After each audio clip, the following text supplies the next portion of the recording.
succeed when you get what you want but not what you need. That's how they keep moving. If I show it in a diagrammatic format, again the 4 boxes. This is your firefighting area. When you come to urgent, then we firefight. This is where the stress roll. You don't know whether the fire will go off or not, but then you have no choice. You've got to get rid of that fire. But spend on quality time. This is where your life should be. 50 to 60%. 60% of your time, this is your quality time. Time wasters, get rid of it. Get rid of it. Right? We all spend time there. We all spend our time there. Candy Crush. And then come the distractions. Right? Distractions. It looks nice, but whether it's important in life. So move away from the distraction. How much is it going to give you back in life? So why are you spending your time there? Go shift up there and move forward. So let me give some suggestions. So these are some of the commonest practice which we feel or which are proven in this model. So I'll give you some simple tips whether how we can move forward. One is the Pareto principle. I'm sure this is a proven model once again, the 80-20 principle. Whereas the 20% of the time that you spend on specific tasks give 80% of your results, and on the other side 80% of your activities bring only 20% of the results. So why can't you ignore that 80% of the time and focus only on the 20% which give 80% of the results? For example, even if you take, say when you meet a customer, you have 10 customers. Those who are in sales and marketing would understand. When you analyze your 10 customers, sometimes you would find it may be 2 to 4 customers who give 80% of the results or the value of your sales, and the balance 6 would contribute only 20 to 30.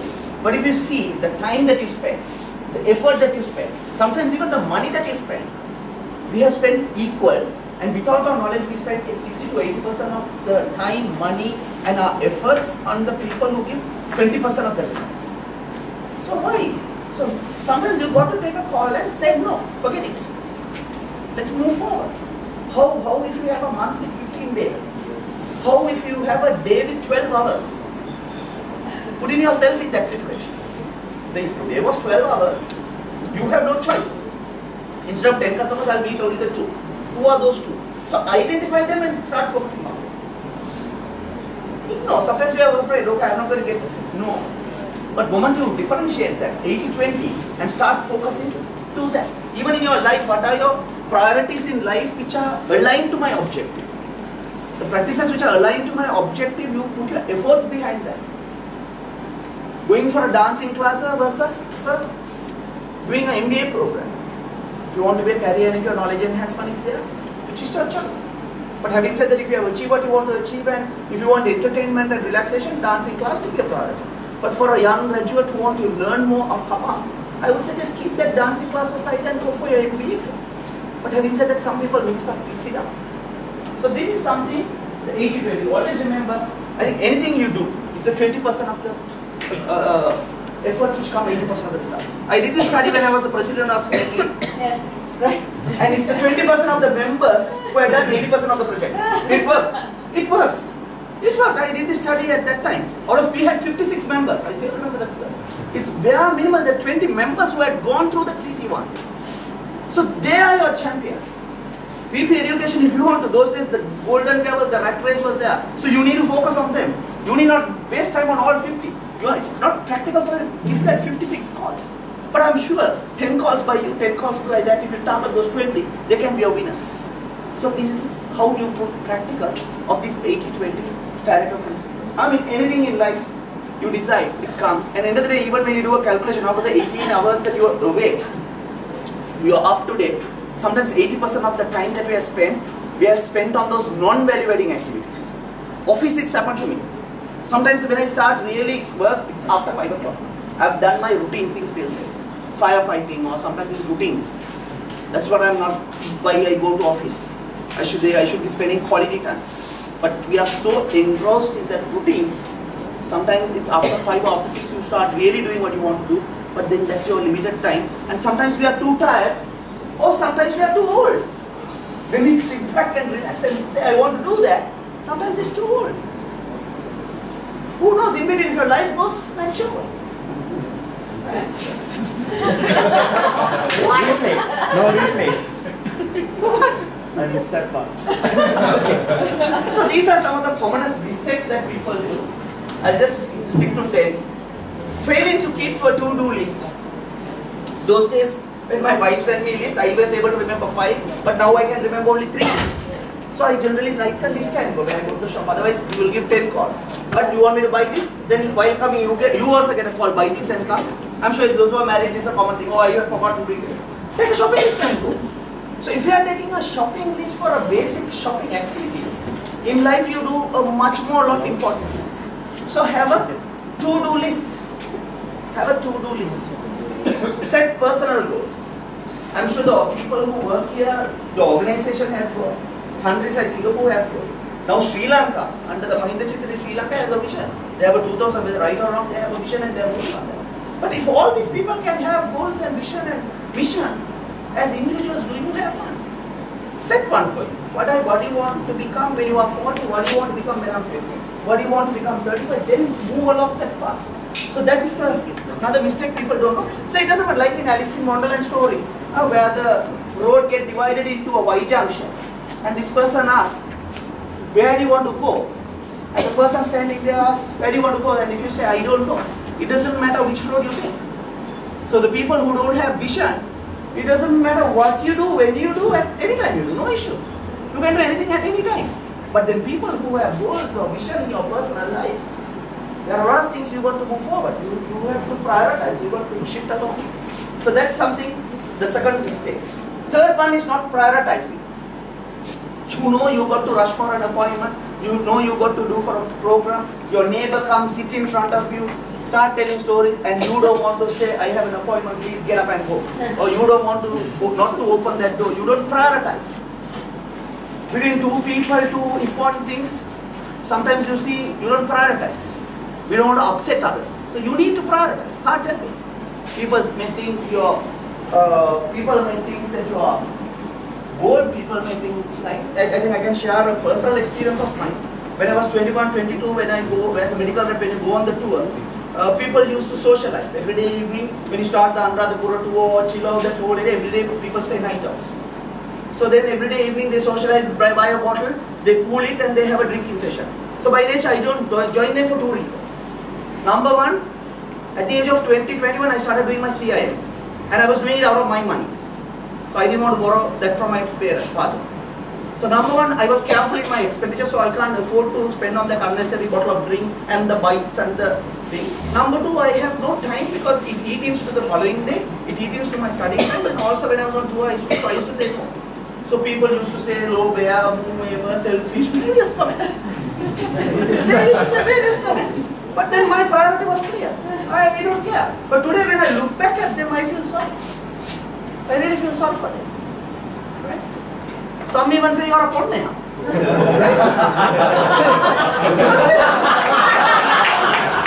When you don't smoke, I'm sure in school days, if you don't smoke or if you don't drink, right?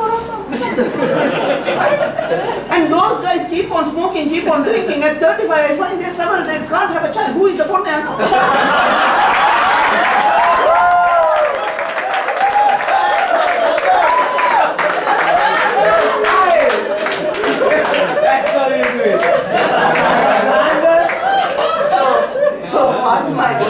But these are reality in life. These are calls that you got to take early part in your life. So failing to manage distractions. If anything is distracting you, right? When you are studying, if your girlfriend is distracting you, come for a movie, come for that.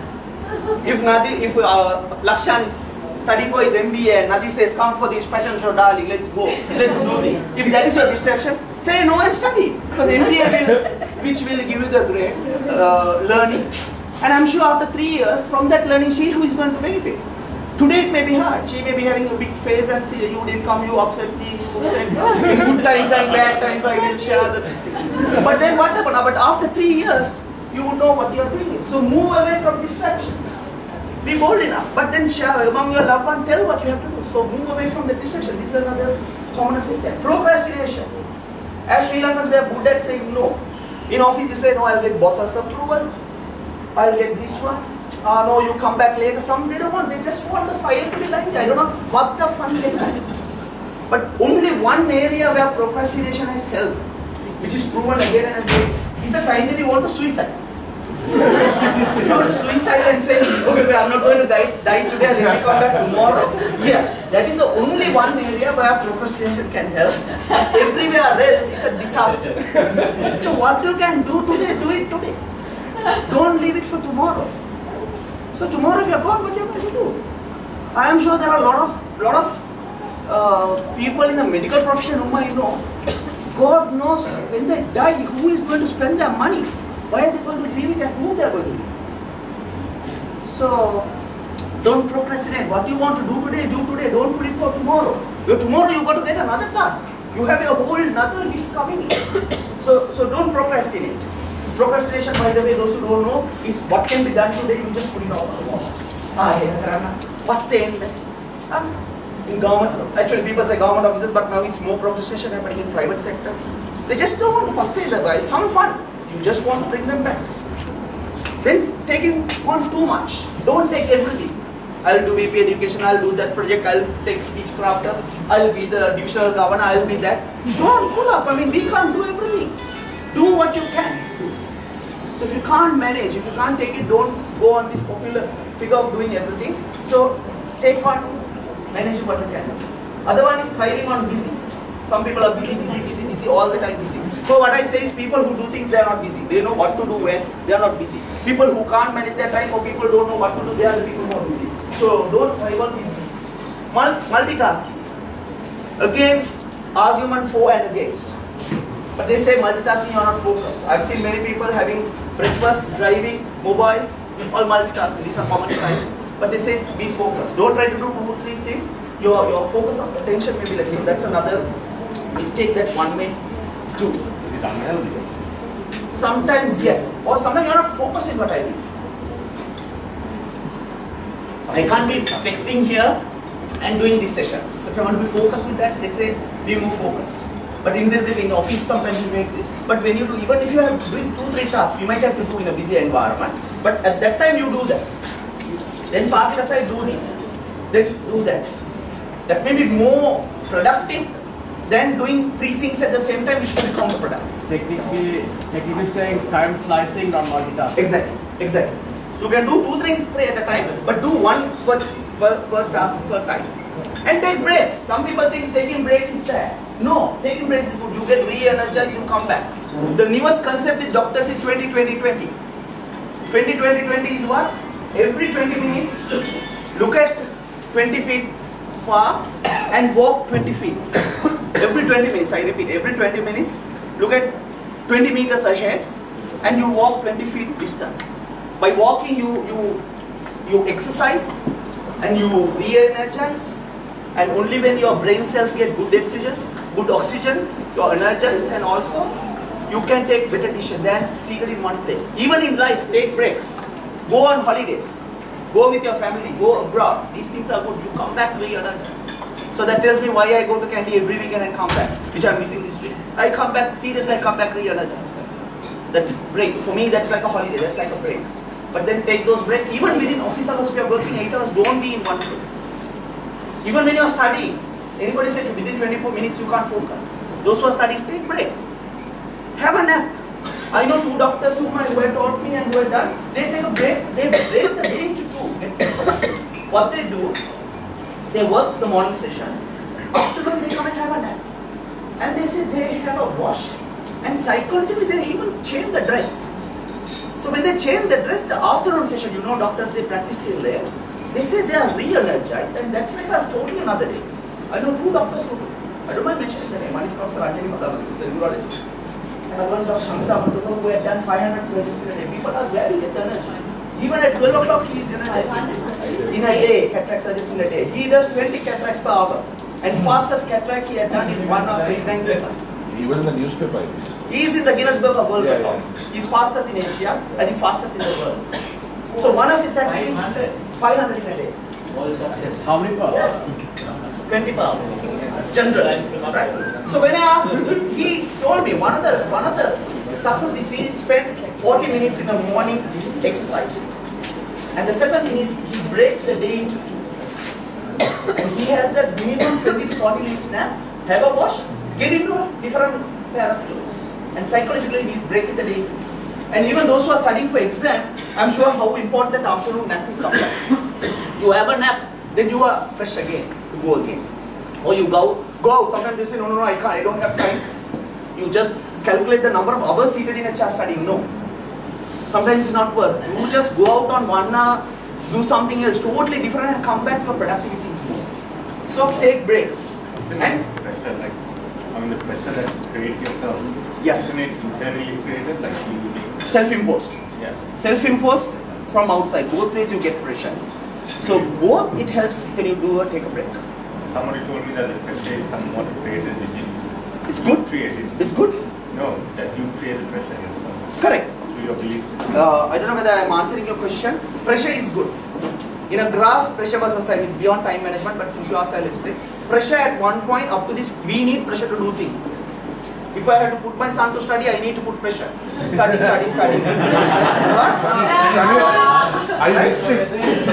But beyond the particular point of pressure, it becomes stress. And at that point, people fall sick. So whether self-imposed pressure or outside imposed pressure, up to a particular point, and different people have different thresholds. Even in the case that nobody really has pressure, like something that is created from your own belief. Correct. So that self-imposed pressure or pressure can be imposed from outside. Two ways it can come. So for example, the self-imposed pressure is without me telling anything. He put pressure on him, say my exam is in August, I sit and start studying. Self-imposed pressure. The outside pressure is mother comes and says study. That's the outside pressure. Both are pressure. Both may work. Yes, sir. Father doesn't say. Let me practice what I preach. Right. So ineffectively scheduling tasks. Another problem some people have is you give an appointment from 8 to 9. Then the immediate next task is 9 o'clock, the next appointment 9 to 10, 10 to 11. Then what happens is for, say today we are behind schedule. So already, say suppose a busy person, say Stefan Moraes has come from outside and he want to go back. You can't keep him waiting. And neither you can chase me out. We might.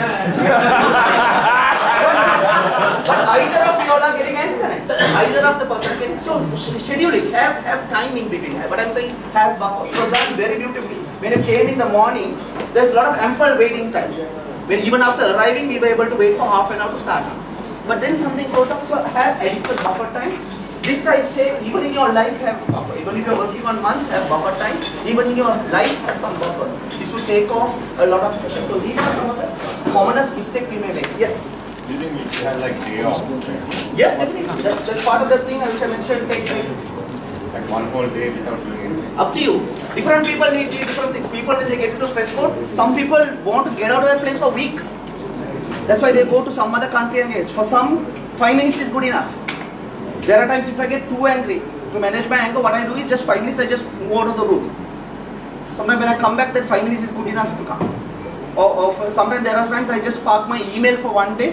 When I come back, my response is totally different. When I get angry, what I write, I keep writing, and then you put it to the draft. Following day, you come back, you read it, you laugh at your own response. You laugh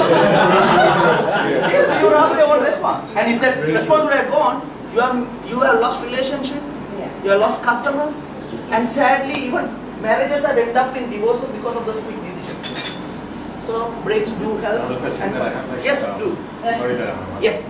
Like sometimes when I do work, I feel that I'm doing like big things, that creates some kind of agitation in my mind. Sorry, I get you. Like when I do work, I feel that I'm doing really big things sometimes, like I might be reading a lot or doing big assignments. Okay. So I feel that that's kind of disconcerting, and instead something to do.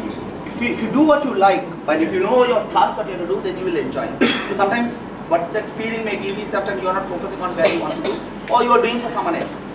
No, in the sense that like I feel that I'm doing a lot, right? Can I finish this and come back to your question? So maybe I'll go through my slides and come back again in the interest of time. I have limited time. I'm running at 2020, so I'll just come back to you. Sorry about it. I'll come back. Otherwise, if not, I'll answer you personally. So coming back, some quick tips. So the 7 P's: proper, prior preparation and planning prevent poor performance. I repeat, proper prior preparation and planning prevents proper preparation. So planning, that once again I'm coming back to that, the box that number 3. Planning. If you plan, it will always be this thing. So have your objectives, have your tactics, have your strategy, move on. So I'll quickly give you 20 tips. Some of the things you may be doing, if you can take anything back, maybe take it with you, which should be useful. So what are the tips? How can you do your time management better? Create a daily plan. I'm sure you have your weekly plan, yearly plan, have a daily plan. In the morning when you go to office, say this is what I'm going to do. Or when you wake up in the morning, this is how I'm going to spend my day. I'm sure when we came in here, a beautiful agenda is here.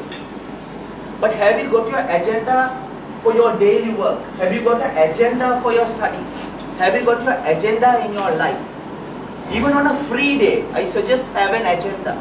How you are going to spend that Sunday? If you don't have an agenda, you don't mind what time you eat, what time you wake up, what time you read the paper. So don't get, but have an agenda. So I have created a daily plan. Pick a time to do limited tasks. If you have a task, okay, I'm going to do this at this time. I'm going to do this at this time. Have a time. Use a calendar. So keep the calendar going. Use a calendar. Use an organizer. All these are not rocket science, simple things. But then organizers are. So when you know what this meeting is going to be, what time it's going to be, what have I got to do, use an organizer. Know your deadline. Don't be that deadline be a stress factor.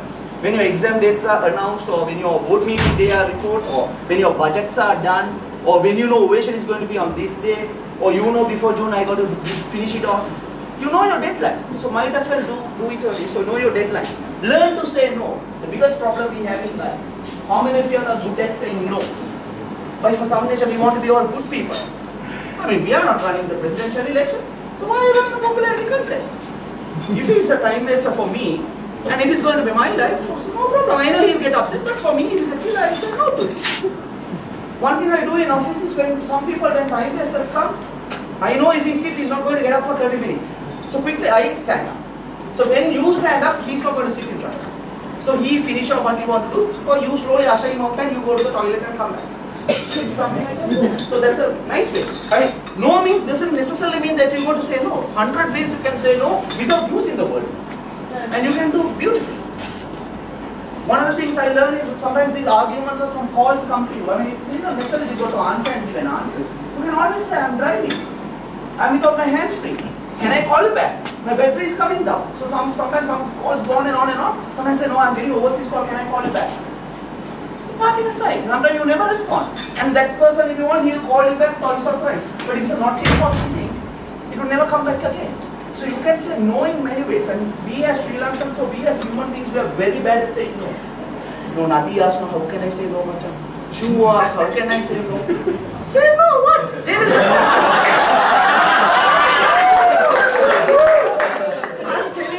I'm telling you, my friend Shu knows, if I say no, no is a no and yes is a yes. But the problem is there are a lot of people who will say yes to him, at the time that it need to happen, you don't do, you lose your credibility. That is very important. We sometimes just what we can't do also we say yes. Yes. Huh? Yes, yes, yes. Then 90% you don't do. Then he doesn't believe your yes. So better to be a no man and then have your credibility with him. Because a lot of people when I say yes, I somehow do it. If I can't, I say no. By that you maintain your credibility and people know what it is. So this is another area which is a big time saving area. Target to be early. Today morning we did that. If you want to start a program, target to be early. We were here before time the schedule. A lot of people, they target to be on time. And then they say, I had a flat tire, I had a traffic, I had this, I had that. 101 excuse. It's so ugly in an important meeting when you arrive early, arrive late. Arrive late. There are instances where I have seen these people come from UK, US, when they say 9 o'clock at 8:55 they are at the lobby. They wait for you. They come from the rooms and then some of the people of this part of the world, they wait for you, they are ready for you. So their time is so precious. And some of these UK people, if you're not there, they wait for 10 minutes and they walk off. From them, 8 o'clock dinner means 8 o'clock, not 9 o'clock. So, target to be early. If you're going for an important meeting, go before time and be comfortable. That's another area you can avoid your stress. Then, time box your activities. That's again planning your activities. Have a clock visibly placed. Right, have a clock. So you know your clock is ticking, and you know what you have to do. In offices, sometimes you don't know your morning, you don't know your afternoon, the day is over. So have a clock and be conscious that time is ticking. And set reminders 15 minutes back. There are some people, if the meeting is at 12 o'clock, the reminder is also at 12 o'clock. They don't use the I had to get this, then something is busy, then you ask the secretary to give the printer that Papa is showing.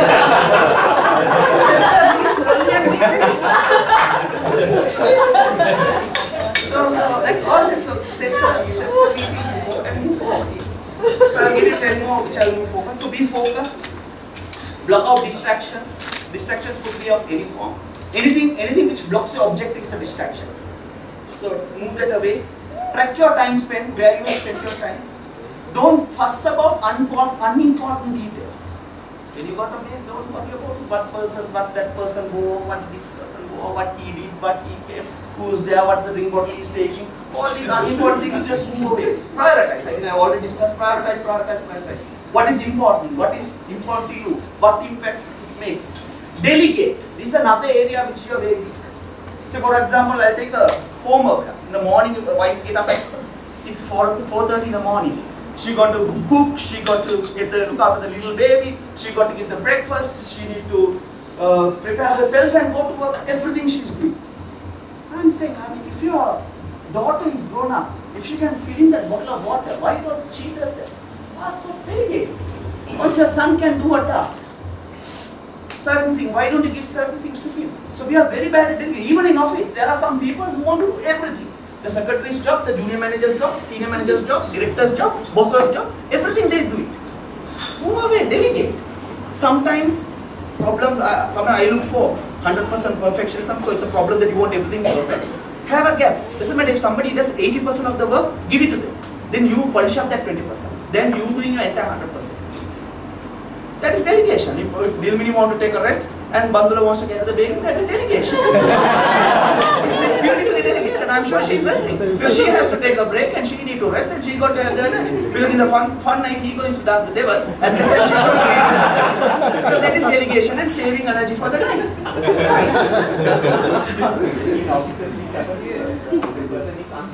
Correct. Security is another reason. You know, these Gurumushke people don't want to. Gurumushke and scare that the person will take up his post. Take your seat. But always remember, when you delegate and when you are ready, when the subordinate is ready for your position, that's the time that you are ready for the next position. Until your subordinate is not ready for your position, but people think, okay, if you come and sit here, where am I going to sit? Oh my God, no, I should not teach him. Oh, let him take time. Oh, you have some more time to learn. No. Start teaching your subordinate. The moment that person is ready to take your seat, you are ready to take the higher up. Oh, you can go home and sleep or rest or spend all this time because 24 hours is not enough. Right? So keep teaching. Let others do it. Let others learn. And practice at home as well. Certain things sometimes we delegate in office. When we go home, we do everything. So move away from that I need to do everything and start delegating. Batch similar tasks together. Sometimes we do this, then we come back, we do that. So if you have similar tasks, do that. So for example, the practical example is if you are going to buy something at Kiel Super, after going to Kiel, if you are going to House of Fashion, then again don't come back to Kiel Super. But you can do it here, finish it. So do that. So batch all the tasks together. Eliminate your time wasters. Some people are time wasters, certain factors are time wasters. Facebook could be a time waster. Twitters can be time wasters. Take them off. Cut off when you need to. Discussion to decide, okay, meetings decide, I'm going to call, now I'm going to stop. Certain arguments, say decide, so certain discussion you stop. If this taking another time, the person who is running the MC say, stop, let's move forward. Right? Cut off that time. Then leave buffer time in between. I think I have already discussed to plan the schedule. Maybe the last 5, preparation in advance. Previous day, so don't wait till that day morning, maybe you can practice the previous day. Schedule your time, I think I have discussed. Start early. Now, people say I am ready to change and all that. I am asking everybody have a normal waking up time. How many of you all in this room are willing to wake up 30 minutes earlier than your normal time? Great, I am very happy. You wake up 30 minutes early, you know what you can do more in your life. Willing to, but does it difficult? That's fair. Because you want to sleep the last moment and you prefer to put that snooze button and 6:30 you get the best sleep. So that's it. For a person who is working at 6:30, person who wake up at 6. Bali is not aligning with your imagination. Yeah. And also the people who want to reduce your weight, people who want to cut down your sugar, people who want to cut down on your cholesterol, I'm sure you're procrastinating for that exercise. You get up early and walk for 20 minutes, this is going to help. Right? Wake up 30 minutes early and start walking. This is going to help. How do you do that? Previous day cut down on your unnecessary chat. Previous day cut down on your unnecessary extra beer. Previous day cut down on your unnecessary chat. Go home early, sleep half an hour early and wake up half an hour. These things all need self-discipline which you need to practice, and it's all you. So once again, earlier session you said, I am the biggest obstacle. Yes, you also are the biggest obstacle. So in life, you are the biggest obstacle. So move away from there. Right, coming back, increase your productivity. So people who are focusing on things, they do early morning timers, some they do their productive times are in the night. So you choose, are you a morning person or are you an evening person? So keep your task. So I think I have 10 more minutes. So before I wind up, is there anything, any other question? Yes, can I take, yeah, Prasad. Yeah, now you said that Yeah. Yeah, sorry, ask me. you are going all the way to Kandy to take a rest. Right? Once you go there, when your wife or your children again start to give you trust, make you trust. So in that kind of a situation, what is the... Make me stress. Yes. Say your wife is trusting you because she's telling something to do. Something. Okay. That kind of question, what is your opinion to that? If it's a personal thing, I'll also look at what is she missing and why is stressing. Can you repeat the question? Question is, in the 2 days if my wife is stressing me, I'm going to Kandy and for relax and taking a break. So he's asking if I'm stressed in that moment, how will I handle that? So I said if it's a personal thing and it's important because wife is a partner whom you are married for life and not to divorce and not to play around like nowadays generation do. So you also have understanding what the stress factor, what is coming in. Sometimes her task she is unable to achieve in 5 days where certain things need to be done by me. So I need to understand and maybe I have to have a casual chat and see what is that pressing or I need to avoid. So there will be always when things come out in a stress format. It depends on who comes. If it's a distraction person or not important, I'll ignore. But since you mentioned it's my wife, I might have to find out what are the things, what is this bothering factor, or what is this part things which cannot be done. So certain in area, one area, when I face certain issues, so certain things I do is, from delegation I have empowered my wife. So if there's something to be done, say if I hold on to all my money, I don't give my wife. And then only in the weekend I give my 1,000 rupee, 2,000 rupee shopping, and 5 days she is unable to spend, that's a stress factor. So when I come, then I have to do all the shopping. So instead what I do, I open up and empower her, give the bank account to spend it. She's happy, I'm happy. So you need to arrive at solutions like that. So that is just one example I brought. So you find out what is the thing. Either you delegate, you empower. So this is part of leadership. Some people you may be coach, some people, sometimes you might need to empower. Someone else? Yes? Yes? Shall I take that and come? Yep. I start at 3:30, no 4:30 I'll stop. Okay. That's fine? Okay. Yes. Okay, you had, sorry. Oh yeah. I talked about the earlier point, right? Yes. That sometimes... So you didn't forget, no? I thought you'd forget and come. If you don't know, you park it aside and you think you come. But if it's a burning, stressing day, they come back to you. But if it's something they forget. Some people say, Machanka, I want to come and in the important, they chat and chat. Then you say, no, I'm really busy, can we meet tomorrow? Tomorrow that chat doesn't come or he can't even remember what you want this time. So that's the thing. But still you remember things, so that's important. Ask me. No, sometimes like when I do a lot of work, I see that I have done a lot, right? That feeling itself causes some kind of excitement. Positive or negative? No, it just causes like some kind of restlessness. So what's about that? Like, no, one thing. And also time. Maybe that you are not enjoying what you want to do, but if it's something important, say if it's not important, don't do it. Yeah. But if it's an important thing which has an impact on your work or your life, do it.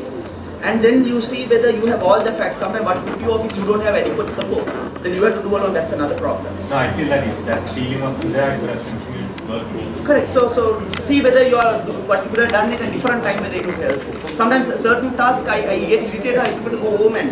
You don't think it's like perception that I have? Like, maybe that. Certain things we don't like by nature, so you don't want to do. Certain tasks get no, I don't mind doing work.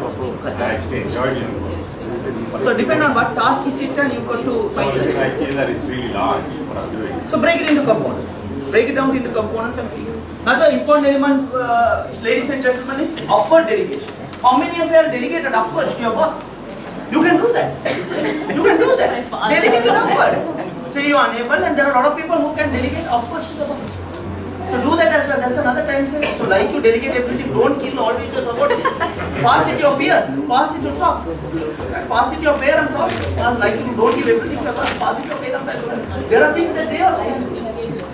So ladies and gentlemen, coming back to conclusion, I would tell you a story. The final one. That example of a doctor. I would name him Dr. Seaman. One day when I went, he told me two stories. Actually, he was in tears, and he had his daughter's photograph in front of him. So he said, "Son, today my daughter is gone. She died of breast cancer." So there are a lot of things that I wanted to do. There are a lot of things that I want to do, but today she is gone. I can't do it. So if you have something to do, he said, do it. And he told me of another thing. He said he's from Calcutta, where one day a lady came, those days in 1960s, Achamma came running, and she said, I want to go to Colombo and wanted 25 cents. Then he said he didn't give that, and he got into the bus and went. And the entire journey, that was spoiling his brain. Like had I given that 25, she would have also made that journey. So, but he said he couldn't do it. So ladies and gentlemen, our life is limited. So it's all about to live, to love, to learn, and when you go to leave that legacy. So if you have something important in life, don't wait for tomorrow. Say for example, if you want to go and hug your loved one, say if I want to hug my son, right? You do it today.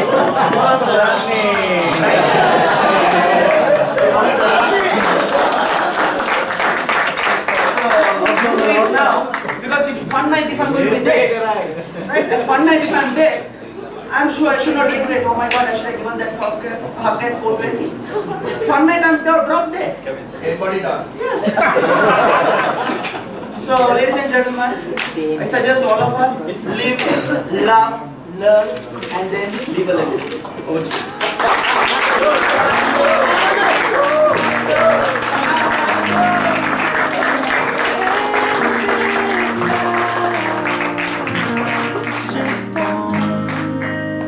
And I will try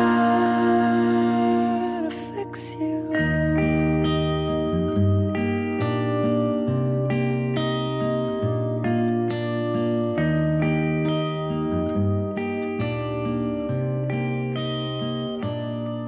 And how